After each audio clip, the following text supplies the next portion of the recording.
Welcome to our channel. Today we how to invest in Intercom Cloud, complete guide step by step clearly. First, research Intercom Cloud and understand its services and offerings. Identify your investment goals and risk tolerance. Create an account on a reliable brokerage platform that facilitates cloud investments. Verify your identity by providing the required documents. Fund your brokerage account by linking it to your bank account. Explore available Intercom Cloud investment options, such as stocks or ETFs. Analyze Intercom Cloud's financial performance and market trends. Read recent news articles and analyst reports to gather insights.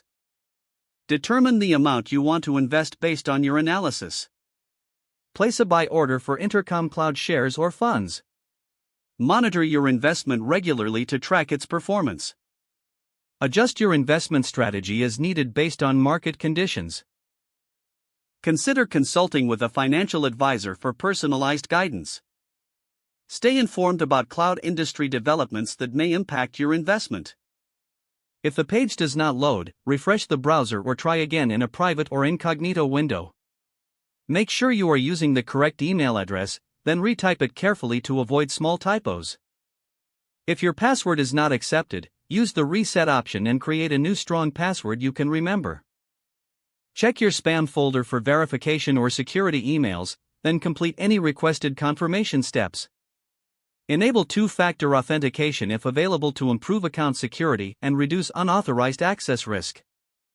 After signing in, review your profile details so your contact information and settings are accurate and current.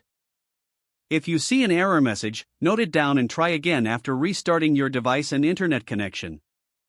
Log out when you finish, especially on shared devices, to keep your account and payment information secure. If the page does not load, refresh the browser or try again in a private or incognito window. Make sure you are using the correct email address, then retype it carefully to avoid small typos. If your password is not accepted, use the reset option and create a new strong password you can remember. Check your spam folder for verification or security emails, then complete any requested confirmation steps. Enable two-factor authentication if available to improve account security and reduce unauthorized access risk. After signing in, review your profile details so your contact information and settings are accurate and current. Don't forget to like this video and subscribe to our channel for more step-by-step tech guides.